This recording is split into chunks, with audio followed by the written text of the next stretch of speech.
kar ka tsaya wai sai ɗan siyasa ya ce maka hungo. Ko dan in zai ce maka ungo baka da ra'ayi sai nashi.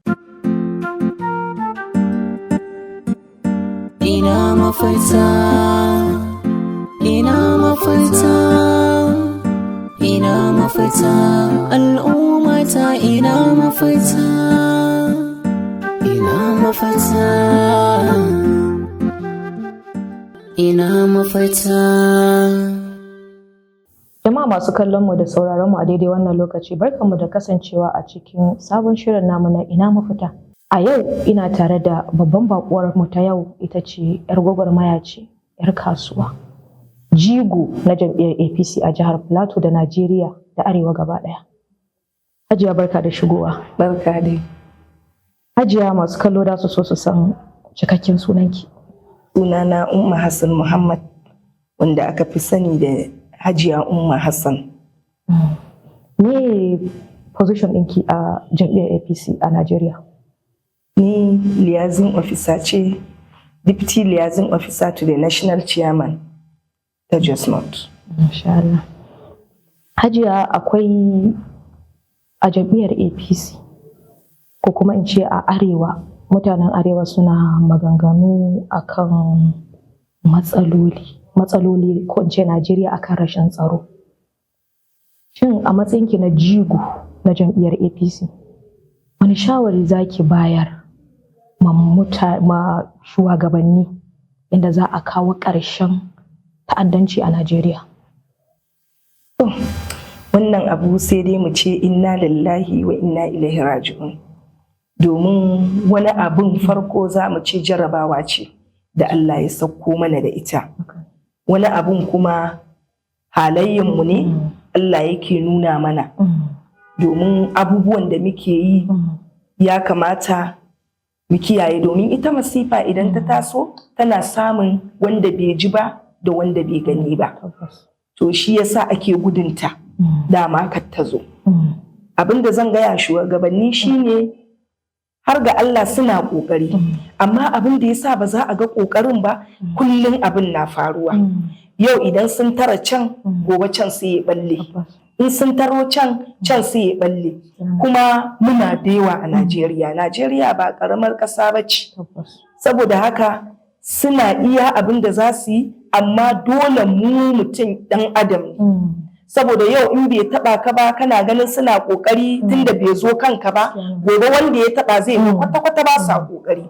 Amma ana jin report da yake zuwa da kuma irin abin da muke gani a gidan TV da rediyo, yadda ake kamo kidnappers ɗin da yadda ake bin su da irin ƙoƙarin da suke, da irin shiga daji da sojoji suke yi har a kidnapping ɗin wasu. To wannan ya nuna cewa ana shiga a bi su. Saboda haka wannan jarabawa ce da ta zo mana, sai dai ina daɗa gaya wa shugabanni gaskiya.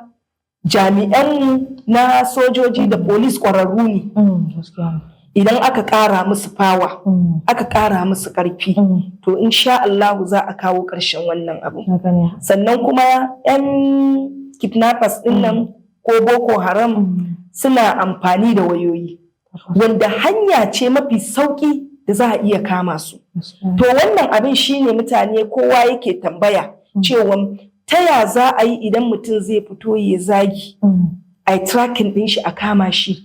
Ta ya za a yi always mutanen nan suna fitowa su yi maganganu ba a iya kama su? Kuma ciniki da ake yi da su ta kai kuɗi ta waya ce. Ta ya za a yi ba za a bi su a kama su ba? Wannan abin shi yake ɗaure wa mutane kai. To don haka shawarar da zan ba shugabanni, yadda ake a tracking a kamo wa'ancan mutanen da suke maganganu, su ma ya kamata a yi yadda za a yi a kama su domin a samu sauƙin al'amarin kama su.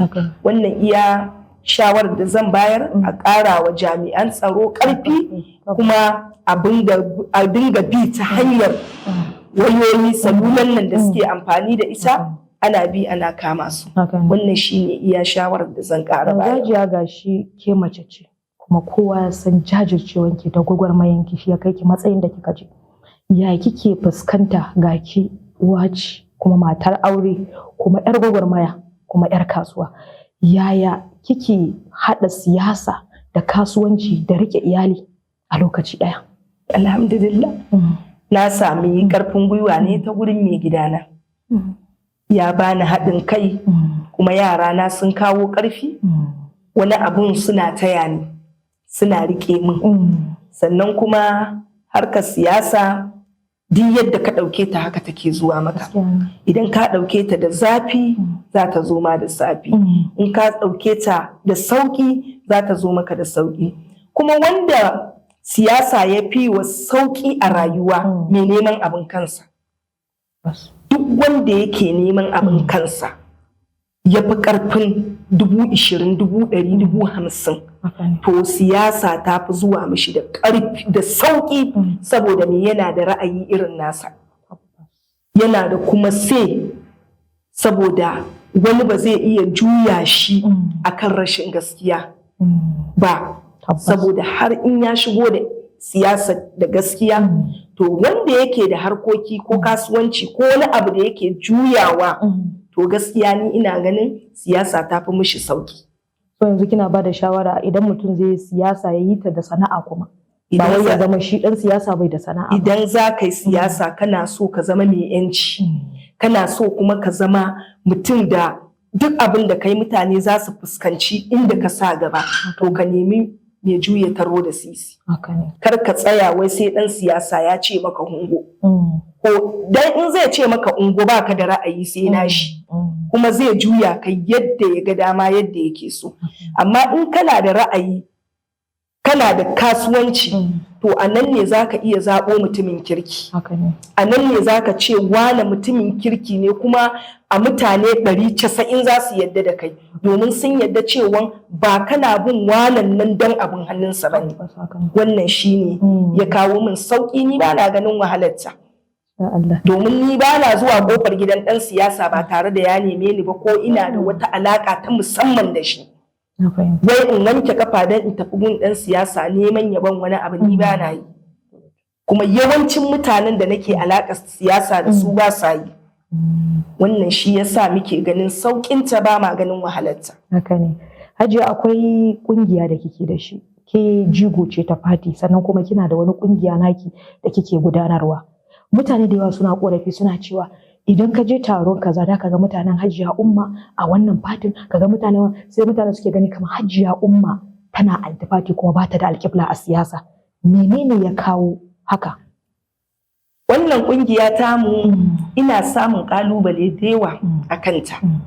Domin ƙungiya ce da muka kafa ta, asalinta mun kafa ta don empowering ɗin mata ne.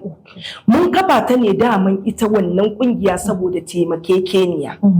Sai ya zamanto duk wata mata da ake jinta a cikin unguwarta tana cikin wannan ƙungiyar. Duk wata mata da take da say a cikin unguwarta tana cikin wannan ƙungiyar. To sai ya zamanto idan kina PRP ko kina APC ko kina PDP ko kina Labour ko kina Abga, wannan ƙungiyar tana iya juya ki yi abin da muke so. Na fahimta. Idan muka tashi yin taro, idan muka daman in za ki shigo za mu gaya miki, mu muna tafiya tsintsiya maɗaurin mu ɗaya ne, kuma muna tafiya da voice ɗaya ne. Idan za ki yadda da dokokinmu, za mu miki rijista. Idan ba za ki yadda da dokokinmu ba, to za ki iya sallamar kanki.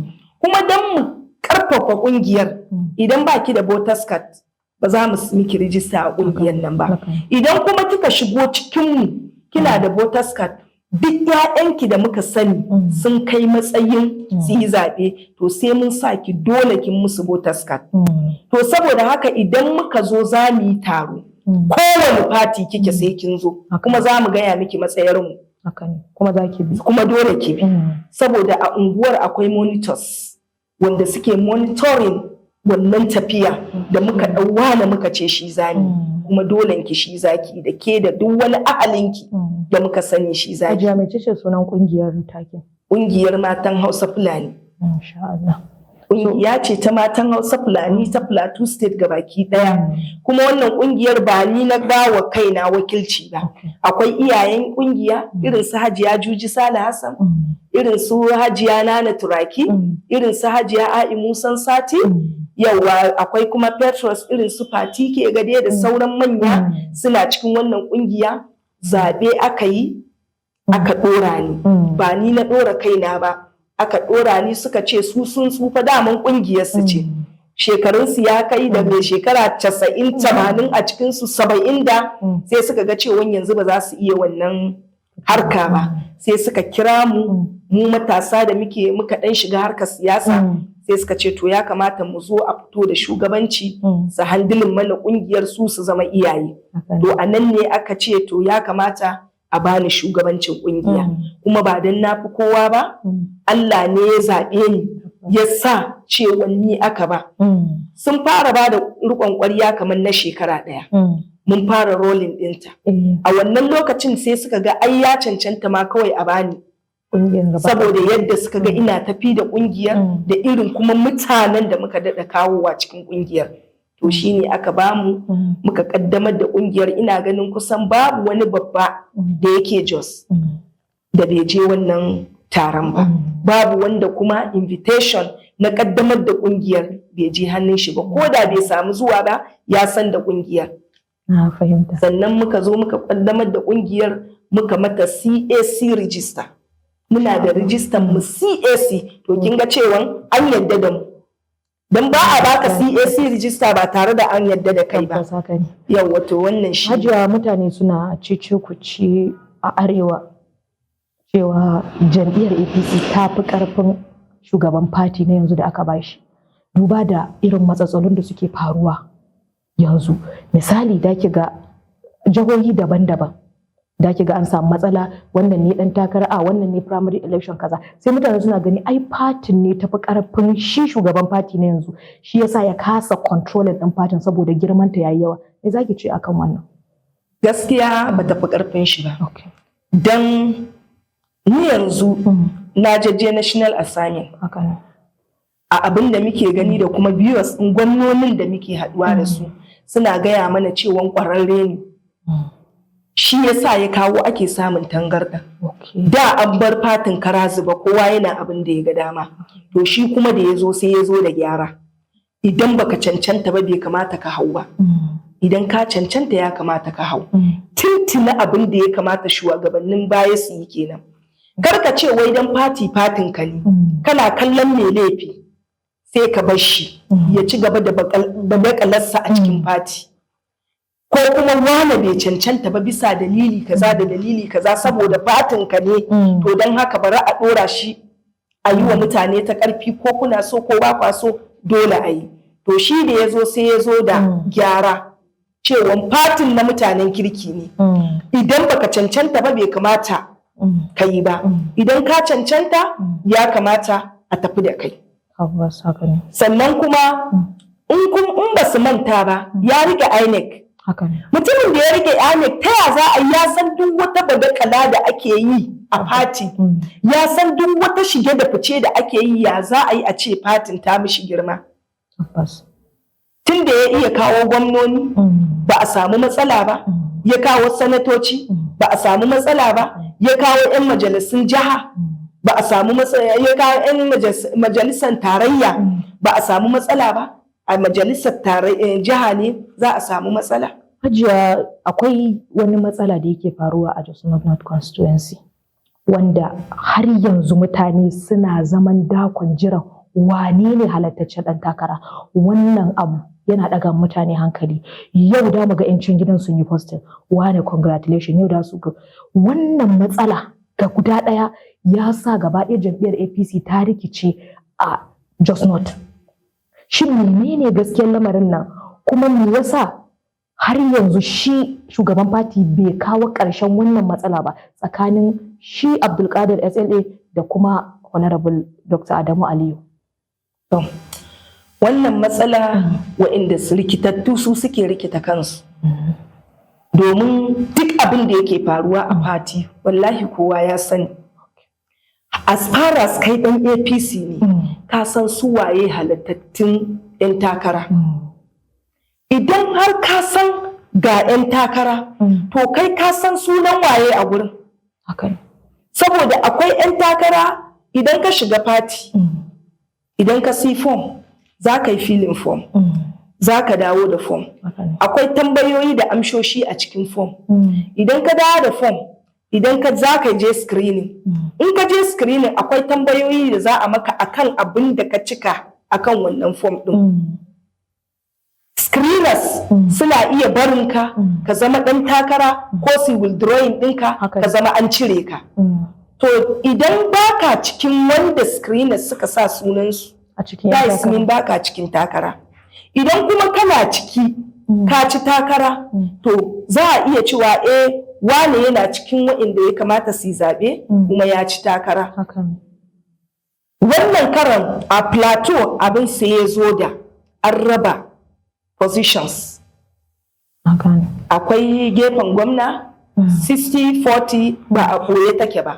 Duk gwamnan da ya shigo na kowane state an yi 60-40. To akwai inda aka raba, kowa zai kawo nashi. To saboda haka wannan abin a buɗe yake. Saboda haka idan mutum ya rikice yana ta rigima yana ta rikici to ya sani. Ba akwai wanda sun yi zanga-zanga har an kona tsintsiya har an zagi shi shugaban fatin wanda yana da dama ya ce duk a kore su ma a fatin, amma saboda adalcin shi. Saboda adalcin shi bai yi ba, kuma duk abin da aka yi ya gani, amma bai damu ba. Bai ce yau a kori wane da wane da wane wanda yana da dama kuma za a yi, amma bai yi ba, bai ce komai ba. Duk abin da ake yana sane yana yi. Ai lokaci ya kusa. Idan aka jira, to da duk Najeriya din ba wai iya plateau bane ba inda aka saki wannan positions cewa wane ne ya imagine. Ba wai iya Jos North bane ko iya plateau, duka Najeriya ne. Kuma idan za a sake rana ɗaya za a saki. Za a sake na governments, kamar ma na ji an ce an sake na gwamnoni, za a sake na sanatoci, za a sake na 'yan majalisun tarayya, za a zo a sake na 'yan majalisun jiha. Saboda haka duk abin zai zo, idan ya zo ai kuma magana ta ƙare. Ko ma waye halattaccen ɗan takara, idan sunaye suka zo kowa zai ji. So yanzu duk propaganda, abubuwan da ake a social media propaganda ne. Duk propaganda ne. Babu wata magana sahihi akan cewa wane ne. Babu shi. Yanzu Hajiya, duba da yanda ƙasar nan take ciki, ga rashin tsaro, ga hauhawan abinci, ga wasu matsaloli, mutane suna cewa su ba za su zaɓi APC ba. Shin kina gani shugaba Bola Ahmed Tinubu zai sake zarcewa karo na biyu kuwa? A baya haka muke cewa idan wane ya hau sai mu ce bai iya ba, ba ma san shi. Idan wanan nan ya sauka, idan wani ya hau sai abin ya daɗa taɓarɓarewa fiye da na baya, sai mu dinga cewa ai gara wanan. Mun yi ta ihun sai Buhari har azumi muka dinga yi, muka dinga zuba kuɗi na campaign saboda muna ganin ba shi da kuɗi ne ba a bashi. Daga baya su kansu 'yan Najeriya da suka fuskanci mutane su suke so duk wani babba ya dawo ya sauke makaminsa aka mara mishi baya yake. Da ya hau abin ya fi taɓarɓarewa fiye da na kowa. To wannan abin ba za mu tambayi kanmu ko halayyarmu ne mu 'yan Najeriya Allah yake bar mu da halinmu ba, ko kuma a'a shugabannin nan maimakon mu dinga tsine musu muna zagin su, mu dinga musu addu'ar Allah isa su tausaya mana. To yau da ya hau abinci ya yi sama, shinkafa ta kai 3,500, amma yau shinkafa 1-2 ce. In haka ba za a ce har yanzu muna cikin kalubale na maganar kayan abinci ba. Kayan abinci ya sauka a kashi 3 ya koma kashi 1. Sai dai mu ce na rashin tsaro. Sai dai mu ce yanzu na rashin tsaro. Abinci kan yanzu sai dai mu ce alhamdulillah. Rashin tsaron ma yanda na faɗa a baya suna yi. Amma ba za a gane ana yin ba tun da yau in an toshe can sai can ya balle. In an toshe can ya balle. Najeriya fa ba state ba ce. Dukka Najeriya ce kuma tana ɗaya daga cikin Afirka. Country mai girma da ake ji da shi. Yawan ya kai yawan da sai dai mu ci gaba da addu'a. Shi yasa ake cewa gwamnati ba za ta iya ɗaukar mu komanmu ba sai mun taya ta. To mu ma ya kamata mu taya gwamnatin da abubuwan abin tsara. Domin wani abun ana gani, wasu kuma ana sani, kowa yana tsoron ya fito ya faɗa har sai abin ya lalace tukunna sai a fito a faɗa, wanda lokacin gwamnatin shi ba za ta iya control ɗin abin ba. Saboda haka mu ma ya kamata mu taya gwamnatin tsaron. Mu taya gwamnati ba da information, mu taya gwamnati gaya musu ga wani abu kafin ya lalace. Wannan shi ne. Idan ban manta ba kwanaki wani ƙauye da 'yan Boko Haram ɗin suka shiga suka destroying ɗin ƙauye. Su 'yan garin sun ga baƙin mutane a cikin garinsu suna shigowa kaɗan. Sai ba su yi report ba, sai ba su faɗa ba, har sai da suka ci ƙarfinsu a garin. Dare ɗaya suka musu iban yayi. Tukunna sai suka so ma faɗa ai sun so, to kun ga da a lokacin sun report ko na farkon da suka so ma shigowa aka kama, to za su bayyana me suka shigo yi.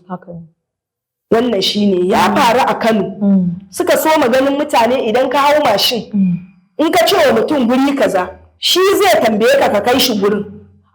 Wannan abin sai ya tsorata mutan Kano, sai suka kai report da guri, sai aka so mu kama su. Nan da nan aka kame su. Sun fara shigowa, to da an basu sun yi yawa to da sun yi destroying ɗin Kano, kuma tsakiyar Kano suka shiga. To irin wannan idan ba za mu dinga ba wa jami'an tsaro information ba, to haka za mu yi ta tafiya muna cikin wahala. Allah ya sa mu dace. Amin. Wani irin mafita kike gani da ke ba shawari ma mutanen Arewa akan halin da suke ciki na tashin hankali? Na farko addu'a. Na farko gaskiya addu'a, dan abin wallahi ya wuce tunanin duk wani wanda yake tunanin wani abu. Ita kanta gwamnatin, wasu na cewa ai gwamnati ita ta yi forming wannan abin saboda siyasa. To ko gwamnati ce ta yi making wannan abin saboda siyasa, to yanzu abin ya fi karfinta.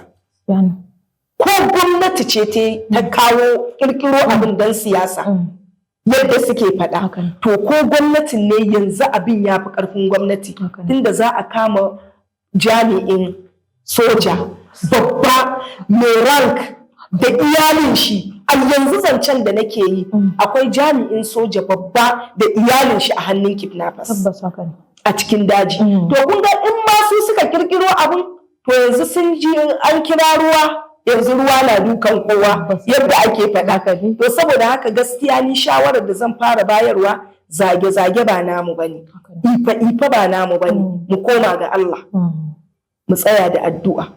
Allah zai mana magani, ba abin da ya fi ƙarfin Ubangiji. Mu tsaya da addu'a. Kuma ba zan ce wai a'a ba hannun wasu 'yan siyasan ba. Duk wanda da hannun shi a ciki Allah ya tona asirin shi. Waɗanda ake zargi kuma sai a ga ba su bane. Saboda ba shugaban fa da zai hau mulki ya ba a mulkin shi ana irin wannan abin. Wallahi duk shugaban da ya hau ko pagan ne ba zai so a ce a cikin mulkin shi ana kashe-kashe ba. Zai so ya ce ba wanda ya fi kowa a cikin mulkinsa. To saboda haka shugabannin nan mu bi su da addu'a, mu ci gaba da addu'a. Allah ya tona asirin waɗanda suke cinna abin da ƙarƙashin ƙasa. Wallahi sai ai mamakin wasu mutane ne wanda su ba kowa ba ma su suke shirya wannan abin saboda su kawo hargitsi don bukatunsu. So Hajiya, daga ƙarshe wani kira da ke wa mata matasa masu son shiga harkar gwagwarmaya ta siyasa? Don wasu suna cewa siyasa ba da mace ba ne. Wani shawari da ke ba masu sha'awa shiga harkar siyasa? Masu sha'awa, in ke mace ce, in za ki shiga da mutuncinki. Ki fi ƙarfin wani namiji ya taɓa ko da hannunki ne. To za ki siyasa ta mutunci. Za ki siyasa ta kima, za ki siyasa ta daraja. Idan kika fi ƙarfin wani namiji ya ce zo ki keɓe da shi a siyasa, to wallahi za ki darajar da za ki mamaki. Ni ban ce waliya ba ce, amma ni na san babu wani namiji da zai ɗaga hannun shi a kaina ya ce ya faɗi wani point ɗaya. Babu. Saboda haka a plateau ɗaukakar da na samu ɗaukaka ta riƙe mutunci na da riƙe mutuncin aure na domin duk wani namiji idan za a sa assignment zai ce a sa ni da hajiya umma, saboda ma a Jos a ƙwarya ɗaya muke duk mun san kanmu. Haka ne. Idan matar mutum ta ji ai da hajiya umma suka yi tafiya ko suka tafi abu, wallahi sai ki ji mata kira ni ashe ke da wane ne, to Allah ya tsare muku hanya, ba tare ba ɗayan biyu. Rike mutunci yana da muhimmanci. To don haka idan za ku shigo cikin mutunci da rike darajar kanku, da mu iyaye ne, mun haifa an haifan mana, kuma muna so ƴaƴanmu su shiga gida na gari. To idan kina so diyarki ko diyanki ya auro ta gari, ki zama ta gari. In kina so ƴarki ta auri na gari, ki zama ta gari. Wannan shine duk wacce za ta shigo siyasa ina ba ta shawara ta shigo da mutunci da daraja da kima. Ni ko hannu ba na yi da namiji. Irin na siyasa, wai a zo ana gaisawa, ni ba na hannu da namiji. Sai dai in mishi gaisuwa ta mutunci. Sanin darajar aure kenan. Yawwa. Gaskiya ne. To jama'a masu kallon mu da sauraron mu duka a nan muka kawo ƙarshen shirin namu na yau na ina mafita. Wanda za ku dinga samun shirye-shiryen mu akan YouTube channel ɗinmu mai suna Ina Mafita, da social media handles ɗinmu Ina Mafita, TikTok, Instagram, Facebook da Twitter. Ku kasance tare da ni mai gabatarwa Dr. Nab. Ina mafita, ina mafita, ina mafita, al'umma ta ina mafita, ina mafita, ina mafita.